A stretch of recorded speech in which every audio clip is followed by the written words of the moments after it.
வணக்கம்.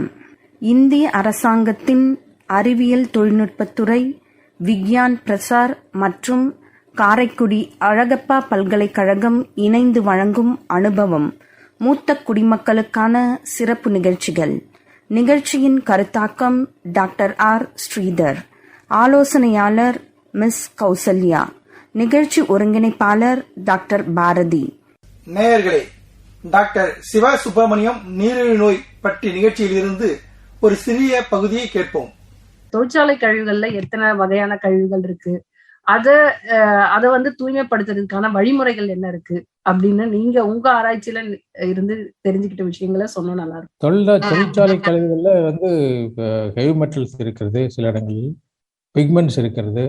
அதை வந்து பிஓடி, சிஓடி, ஸ்லட்ஜ் என்றெல்லாம் சொல்வார்கள். அதை எப்படி குறைப்பது, அதை எப்படி தூய்மைப்படுத்துவது என்பது ஆல்ரெடி கெமிக்கல் டெக்னாலஜி இருக்கிறது. கெமிக்கல் டெக்னாலஜி எல்லா இடத்துலையுமே பரவி இருக்கிறது.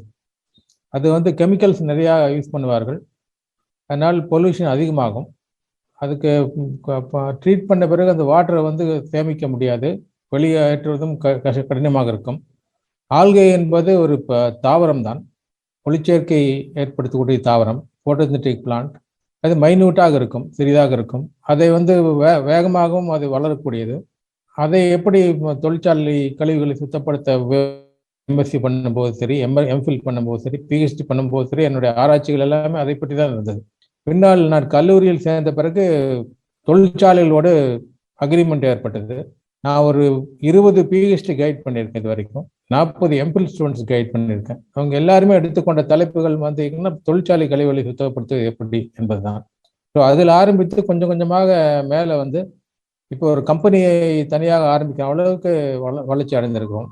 அதை வெளிநாட்டிலும் சென்று பரப்புவதற்கான நான் முயற்சியை எடுத்துக்கொண்டுள்ளேன். நன்றி சார். இப்போ நீங்க பல விருதுகள் வாங்கியிருக்கீங்க. அந்த விருதுகள் பற்றி, எந்தெந்த விருதுகள் உங்களுக்கு எதற்காக யார் அளித்தாங்க அப்படின்றது தெரிஞ்சுக்கிறது எங்களுக்கு ஒரு சந்தோஷம் சார். பல விருதுகள் கல்லூரிகள் இருந்து கொடுக்கப்பட்டது. இது எல்லாமே வந்து இந்த தொழிற்சாலை கழிவுகளை சுத்தப்படுத்துவதற்கான ஆராய்ச்சியில் ஈடுபட்டு அந்த டெக்னாலஜி டெவலப் பண்ணும்போது ஏற்பட்ட அறிமுகங்கள், அது ஏற்பட்ட வெற்றிகள், இதை வைத்து தான் அந்த பல்வேறு கல்லூரிகளில் அவங்க அவார்டுகளை கொடுத்திருக்கிறார்கள். அவர்களுக்கு தான் நான் நன்றி சொல்ல வேண்டும். நல்லது சார். இப்போ உங்களோட ஆராய்ச்சி கட்டுரைகள்லாம் நாங்க பார்க்கும்போது பயோடீசல் பத்தியும் நீங்க சில ஆராய்ச்சிகள்லாம் மேற்கொண்டு இருக்கிறீங்க சார். எங்களுக்கு அந்த பயோடீசல்னா என்ன அப்படின்றத எங்க எல்லாருக்கும் தெளிவா சொன்னா அதை எப்படி நம்ம கொண்டு வரலாம், அதனால என்ன பயன்பாடு அப்படின்றத சொன்னீங்கன்னா நல்லா இருக்கும் சார். பயோடீசல் ஒரிஜினல் டீசலே பயோடீசல் தான். ஒரிஜினல் டீசல் நம்ம எடுக்கக்கூடிய தோண்டி எடுக்கிறாங்க இல்லையா, நைஜீரியா, இது மாநிலங்கள், பல கல்ஃப் போன்ற இடங்கள்லாம், அது எல்லாமே வந்து பயோடீசல் தான். அந்த காலத்தில் தாவரங்கள், ஆல்கே இதெல்லாம் செடிமெண்ட் ஆகி பாசிலைஸ் ஆகி அது வந்து கன்வெர்ட் ஆகி டீசலாக கன்வெர்ட் ஆனது. அதைத்தான் எடுத்து நம்ம பியூரிஃபை பண்ணி பெட்ரோல் வரைக்கும் எடுத்துகிட்டு போகிறோம். அதே தான் இப்போ வேகமாக செய்வதற்கான ஏற்பாடுகளுக்கு செய்கிறோம். இது ஆல்கையை வந்து வைத்துக்கொண்டு, மைக்ரோப்ஸை வைத்துக்கொண்டு எப்படி வேகமாக பயோடீசல் பயன்படுத்துவது என்பதை பற்றி ஆராய்ச்சிகள் நம்ம செய்து கொண்டிருக்கிறோம். அதை நடைமுறைப்படுத்தவும் இப்போது ஏற்பாடுகள் நடந்து கொண்டிருக்கின்றன. அதில் நிறைய பிரச்சனைகளும் இருக்கின்றன, சில வெற்றிகளும் வந்திருக்கிறது. அதில் நடந்து கொண்டிருக்கிற ஆராய்ச்சி தான் பயோடீசல். இன்னும் முடிவு பெறவில்லை என்பது, ஆல்கையை பற்றி இன்னும் முடிவு பெறவில்லை என்பது என்னுடைய கருத்து. இன்னும் நிறைய ஆராய்ச்சிகள் செய்ய வேண்டிய நிலைமை இருக்கு ஆல்கை பயோடீசல் பற்றி. உங்க ஆராய்ச்சி வாழ்க்கையில நீங்க சந்திச்ச சவால்கள் எதெல்லாம் உங்களுக்கு வந்து ஒரு பெரிய சவாலா இருந்துச்சு அப்படின்றத பத்தி கொஞ்சம் சொன்னீங்கன்னா நல்லா இருக்கும் சார். இந்த ஆராய்ச்சியில் நான் எடுத்துக்கொண்ட தலைப்பு தொழிற்சாலை கழிவுகளை சுத்தப்படுத்துவது. அதுவே பெரிய சவால் தான். ஏன்னா ஆல்கே இது முன்னாடி கொண்டு போனதில்லை யாருமே, எனக்கு முன்னோடிகள் யாரும் கிடையாது. இப்போ முன்னோடிகள் யாரும் இல்லாத போது உங்களுக்கு ஒரு பெரிய ப்ராப்ளம் தான் அது. முன்னோடிகள் இல்லாத போது நீங்கள் தான் எல்லாத்தையுமே செய்தாக வேண்டியிருக்குது. அதை பற்றி எல்லாத்துக்கும் சொல்வது எப்படி, அதை புரிந்து கொள்வது எப்படி, எப்படி அதை எடுத்துக்கொண்டு செல்வது. லேபரட்டரியில் நம்ம வந்து 10 ml 20 ml 1 லிட்டராக வச்சு பண்ணி கொண்டிருக்கிறோம். அதே இப்போ தொழிற்சாலை கழிவு போகும்போது 10,000 லிட்டர், 20,000 லிட்டர், 50,000 லிட்டர் என்று அதிகமான வால்யூம் ஹேண்டில் பண்ண வேண்டியிருக்கும். அப்போ வந்து எப்படி இந்த டெக்னாலஜி டெவலப் பண்ணுவது என்பது பெரிய சவாலாக தான் இருந்தது. டெஃபினட்டாக ஒவ்வொரு ஒவ்வொரு தொழிற்சாலையுமே எங்களுக்கு சவால் தான். சொல்லுங்க மேடம். நன்றி சார். இப்ப நீங்க தொழிற்சாலை கழிவுகள் பத்தி சொன்னீங்க. அது மட்டும் இல்லாம சுற்றுப்புறமே நமக்கு வந்து எல்லாமே மாசடைஞ்சுதான் இருக்கு. நீர்நிலைகள் மட்டும் இல்ல, நம்மளோட எல்லாமே இப்ப மரங்கள் அதிகமா இல்ல, ஓசோன் ஓட்டை, இந்த மாதிரி நிறைய விஷயங்கள் இருக்கு. இதெல்லாம் கட்டுப்படுத்துறதுக்கு பொதுமக்கள் என்னெல்லாம் கடைபிடிக்கலாம் அப்படின்றத பத்தி கொஞ்சம் சொன்னீங்கன்னா நல்லா இருக்கும். நீர்நிலைகளை சுத்தப்படுத்துவது பொதுமக்கள் கையில் டெஃபினட்டாக இருக்கிறது. அதை அசுத்தப்படுத்தாமல் இருக்க வேண்டும். இப்போது நாங்கள் செய்கிற ப்ராஜெக்ட் நிறைய மேகாலயாவில் ப்ராஜெக்ட் பண்ணி கொண்டிருக்கிறோம். மேகாலயாவில் ரிவர்ஸ், ஆறுகள் எல்லாம் வந்து அசுத்தப்பட்டு கொண்டிருக்கின்றன. 2-3 ஆறுகள் வந்து மிகவும் மோசமாக இருக்கிறது. அதுபோல் இந்த கொலம்பியாவில் எங்களுக்கு கிடைத்த பரிசும் வந்து ஒரு பெரிய ரிசர்வாயரை வந்து தூய்மைப்படுத்தணும். மக்கள் உபயோகப்படுத்துகின்ற ரிசர்வாயர், அதை வந்து தூய்மைப்படுத்தணும். அதுக்கான தான் அவார்டு எங்களுக்கு கிடைத்தது, Latin American green award for 2020. மக்கள் டெஃபினட்டாக மக்கள் கையில் இருக்கிறது எப்படி சுத்தமாக வைத்துக்கொள்ள என்பது. அதுக்கு மேல் போகும்போது நாங்கள் உள்ளே நுழைந்து அதை எப்படி வந்து சுத்தப்படுத்த பிறகு எப்படி அதை சுத்தமாக வைத்திருப்பது என்பது டெஃபினட்டாக கண்டிப்பாக மக்கள் கையில் தான் இருக்கிறது. நீங்கள் சொல்வது சரியானது தான். ஆராய்ச்சியாளர்கள் என்ன செய்தால் கூட திருப்பி மக்கள் தானே உபயோகப்படுத்த வேண்டியிருக்கிறது. நன்றி சார். இந்த நிகழ்ச்சியை கேட்ட நம்முடைய நேயர்கள் என்ன சொன்னார்கள்? என் பெயர் குப்புசுந்தரி, வயது 47. இன்று நிலா எஃப்எம்மில் டாக்டர் ராமசுப்ரமணியன் நீரிழிவு நோய் பற்றி உரையாடினார். வயதானவர்களுக்கு மட்டுமல்லாமல் கர்ப்ப காலத்திலும் பெண்களுக்கு சர்க்கரை நோய் கட்டிகள் வரக்கூடும். அவை வயிற்றில் வளரும் குழந்தையின் ஆரோக்கியத்தையும் பாதிக்கக்கூடும் என்பதை பற்றி நன்று அறிந்து கொண்டேன். நன்றி. நேயர்களே, டாக்டர் வெங்கட்ரங்கன் மனநல மருத்துவர் அவர்களின் நிகழ்ச்சியில் இருந்து ஒரு சிறிய பகுதியை கேட்போம். எனது பெயர் வெங்கட்ரங்கன், டாக்டர் வெங்கட்ரங்கன், மனநல மருத்துவர். எம்பிபிஎஸ் படித்துவிட்டு டிபிஎம் அப்படிங்கிற படிப்பு சென்னை மருத்துவக் கல்லூரியில் படித்து முடித்துவிட்டு வந்திருக்கிறோம். இங்கே மன குல விநாயகர் மருத்துவக் கல்லூரி மருத்துவமனை, அதில் கடந்த 13 ஆண்டுகளாக மனநல மருத்துவராக வேலை பார்த்து வருகிறேன். எனவே இன்றைய நிகழ்ச்சியில் நாம் எடுத்துக்கொண்ட ஒரு கருத்து என்றால், முதியோர் அவர்களுடைய மருத்துவம், மனநலம் பற்றி, அதை பற்றி சில விஷயங்கள் தெரிந்து கொள்ளலாம் என்பதுதான் இன்றைய நிகழ்ச்சியின் நோக்கம். முதியோர் நலம், அதாவது வயதானவர்கள் 60 வயது 70 வயது இருப்பவர்கள், அவர்களை போற்றி மதிப்பளித்து பாதுகாக்க வேண்டிய கடமை இளையவர்களுக்கு உண்டு. அவர்களுக்கு மனது எந்த விதத்திலையும் நோகக்கூடாது. பெரியவங்க வந்து மனசு நோகக்கூடாதுன்னு சொல்லுவோம் இல்லையா?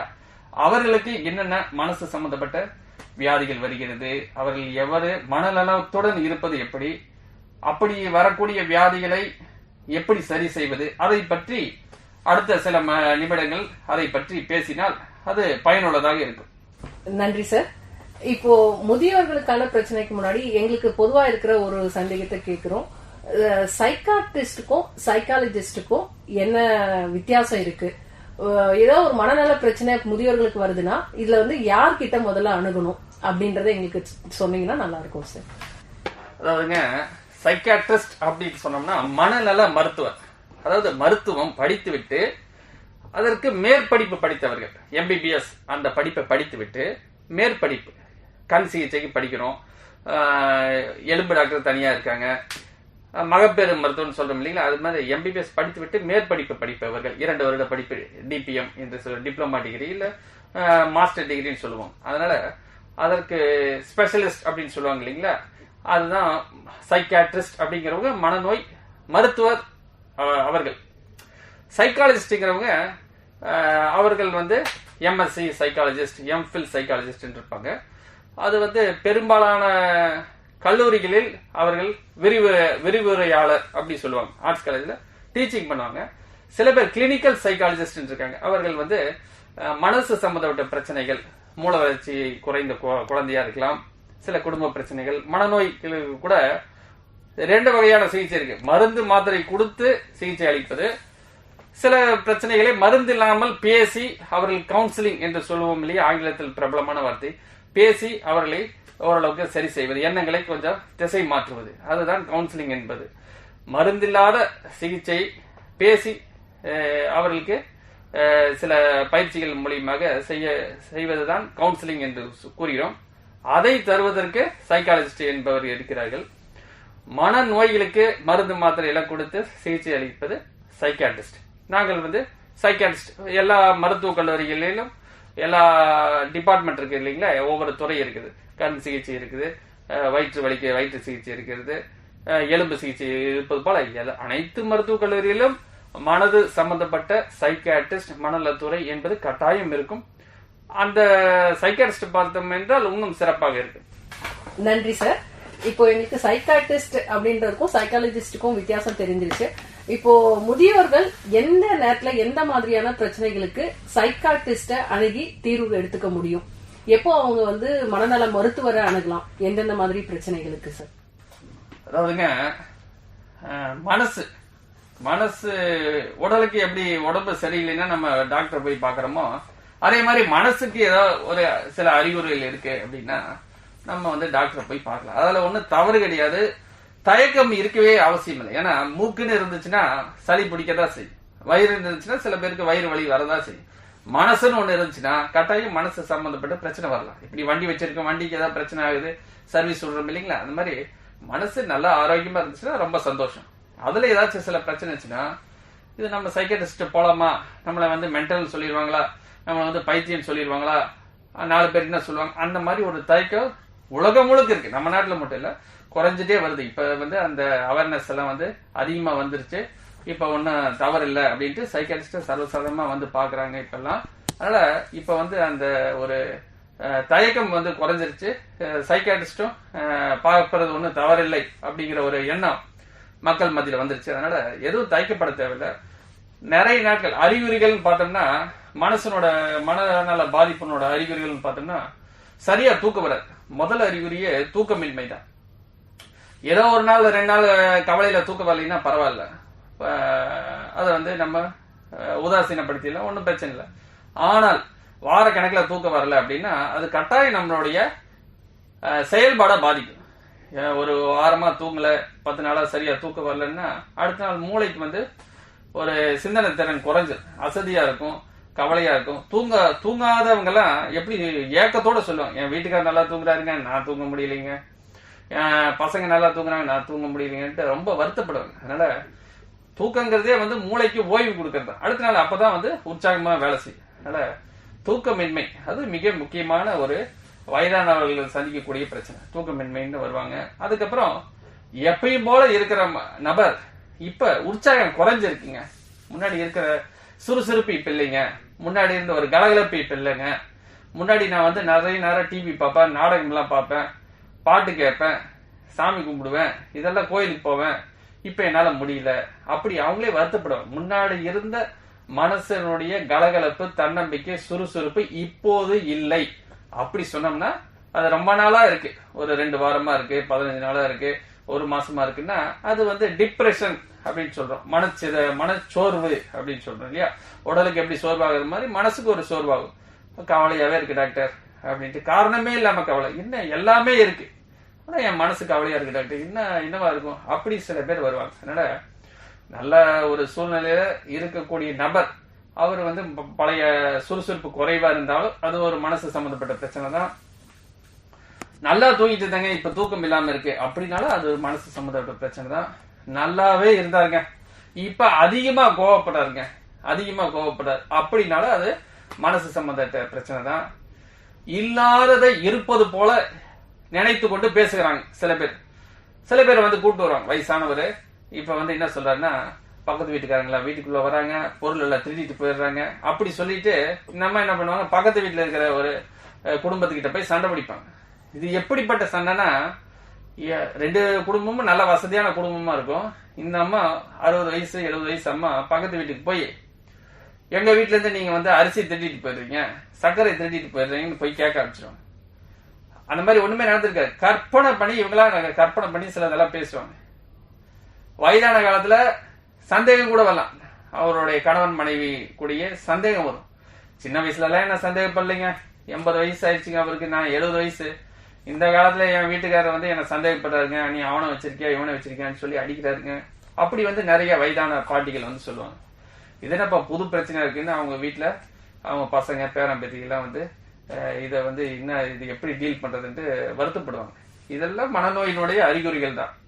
இல்லாத ஒன்றை இருப்பது போல நினைத்து கொண்டு அதுதான் உண்மை அப்படின்னு பிடிவாதமா ஒருத்தர் பேசுறாருன்னா அதுக்கு பேரு ஆங்கிலத்துல டெலியூஷன் அப்படின்னு ஒரு அறிகுறி. அதுக்கும் மருந்து மாத்திரை கொடுத்தோம்னா அற்புதமா இம்ப்ரூவ்மெண்ட் வரும். அந்த மாதிரி சில பேர் ஞாபக மறதி வரும். ஒவ்வொன்றத்தையும் நம்ம அடுத்த சில நிமிடத்துல வந்து பேச போறோம். வயசான காலத்துல ஞாபக மறதி கொஞ்சம் இருக்கிறது சகஜம். சில பேர் என்ன பண்ணுவாங்க, வீட்டுக்காரர் இறந்திருப்பாரு, ஆனா இந்த அம்மா என்ன நினைச்சுவாங்க, வீட்டுக்காரர் உயிரோடு இருக்கிற மாதிரி நினைச்சுவாங்க. இன்னும் அவங்க அப்பா அம்மாவே உயிரோடு இருக்கிற மாதிரி நினைச்சுக்குவாங்க. சரிங்களா? பசங்களாம் வளர்ந்து காலேஜ் பசங்களுக்கு கல்யாணமே முடிஞ்சிருக்கும், ஆனா இந்த அம்மா என்ன நினைச்சுவாங்க, பசங்க எல்லாம் பள்ளிக்கூடம் போற மாதிரி நினைச்சுவாங்க. ஒரு 20 வருஷம் 30 வருஷத்துக்கு முன்னாடி இருக்கிற மாதிரி மனநிலையில இருப்பாங்க. அது மாதிரி மறதி நோய். பக்கத்து வீட்டுக்கு போய் பக்கத்து வீட்டு தான் என் வீடு உள்ள போயிடுவாங்க. அந்த மாதிரி டக் டக்குன்னு விஷயங்கள் மறந்துடுவாங்க. இப்பதான் 2 இட்லி சாப்பிட்டுருப்பாங்க காலையில, மருமக வந்து காலையில உணவு கொடுத்துருப்பாங்க. பையன் வந்து கேட்பாங்க, என்னம்மா சாப்பிட்டியான்னு கேட்டா சாப்பிடவே இல்லைன்னுறாங்க. என்ன பொண்ணு மனைவி கொடுக்கலையா அப்படின்ட்டு அவங்களுக்குள்ள சண்டையை போகும். அப்புறம் இட்லி மறுபடியும் சாப்பிடுவாங்க, அப்புறம் மறுபடியும் மறந்துடுவாங்க. அதாவது சில நிமிடங்களுக்கு முன்னர் என்ன நடந்ததோ அதை உடனே மறந்துடுவாங்க. அப்படி ஒரு மறதி நோய். ஆனா வயசான காலத்துல எப்படி வந்து முட்டி எப்படி தேய்ந்து விடுகிறது, கண்ணில் இருக்கக்கூடிய லென்ஸ்ல வந்து புரை வருகிறது, அது போல மூளை வந்து ஒரு 70 வயசு 80 வயசு 60 வயசுல சில பேருக்கு மூளை சுருங்கிடும். ஒரு சிடி ஸ்கேன் எடுத்து பார்த்தோம்னா எல்லாருக்கும் இருக்கிற மூளை மாதிரி இருக்காது, சைஸஸ் வந்து சுருங்கிடும். எப்படி தோலெல்லாம் சுருங்குது இல்லைங்களா வயசான காலத்துல, அந்த மாதிரி மூளையை சுருங்கிடும். அதனால் ஞாபக மறதி ஏற்படும். இந்த நிகழ்ச்சியை கேட்ட நம்முடைய நேயர்கள் என்ன சொன்னார்கள்? என் பெயர் கீதா. என் வயது 50. நான் மத்திய அரசு ஊழியராக இருக்கிறேன். நான் மனநல மருத்துவர் பேசியதை கேட்டேன். அவர் மிக்க பயனுள்ள தகவல்களை கொடுத்தார். அவர் சொல்வதைப் போல் மற்ற நோய்களுக்குத்தான் 1000 கணக்கில் செலவாகும் என்று சொன்னார். அது உண்மைதான். மனநலம் பாதிக்கப்பட்டவர்களுக்கு நேரங்கள் தான் செலவிட வேண்டும். ஆக்சுவலாக அதை பார்த்தோம்னா, நாம் மனநலம் பாதிக்கப்பட்டவரோடு கலந்துரையாடி அவர்கள் மனதில் இருப்பதை நாம் அறிந்து கொண்டால் அதற்கேற்றவாறு நாம் நடந்து அவர்களை குணப்படுத்த முடியும். பெரும்பாலான மூத்த குடிமக்கள் மனநலம் பாதிக்கப்பட்டு வருவது இந்த நாளில் அதிகரித்து வருகிறது. ஏனென்றால் அவர்களுக்கு சரியான கவனிப்பு இல்லை என்பதும் ஒரு காரணமாக இருக்கிறது. அவர்கள் அதை பற்றியெல்லாம் மனதில் எடுத்துக்கொள்ளாமல் ஒவ்வொருவரும் ஒவ்வொரு மூத்த குடிமக்களும் அவர்களுக்கென்று ஒரு வாழ்க்கை பணியை அமைத்து கொள்ள வேண்டும். அவர்கள் சிறு நடைப்பயிற்சி மேற்கொள்ளலாம், தியானம் செய்யலாம், சத்சங்கங்கள் கேட்கலாம், தனிமையில் இசையை ரசிக்கலாம். அவ்வாறு அவர்கள் வாழ்க்கை முறையை மாற்றும்போது அவர்கள் இந்த மனநல பாதிப்பிலிருந்து தப்பித்து விடலாம். நன்றி.